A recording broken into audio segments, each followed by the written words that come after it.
we'll just talk about this new record, which is S&M2, which is coming 21 years after you recorded the original S&M with the San Francisco Symphony.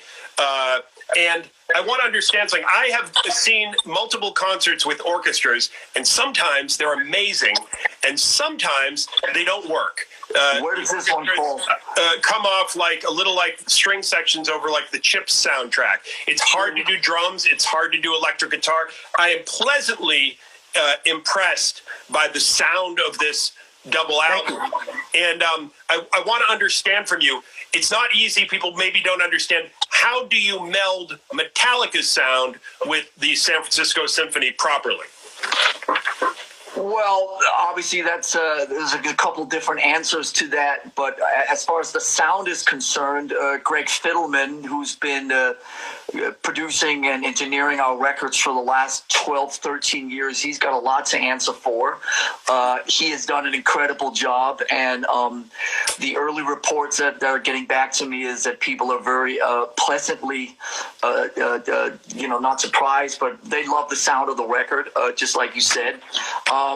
So obviously when we did this endeavor 20 years ago, you learn that, like you say, melding an orchestra and a rock and roll band is not the easiest thing. So Bob Rock, who did the first project, he was very kind, actually, to talk to Greg and I and to give us some pointers about what the takeaways from the first go-around were. Obviously, technology has come quite a way since then. But the key thing is really try to isolate the orchestra.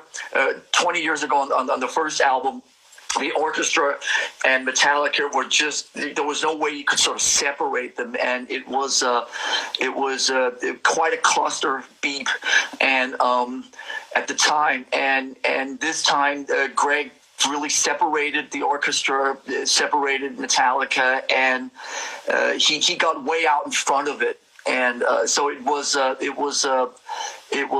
less of a crazy undertaking, but obviously also a lot of it goes to the written parts for the orchestra, to the notes and to everything that they're playing that the arrangers have to write. So obviously there has to be breathing room, and there has to be places where the orchestra can kind of shine and do their thing.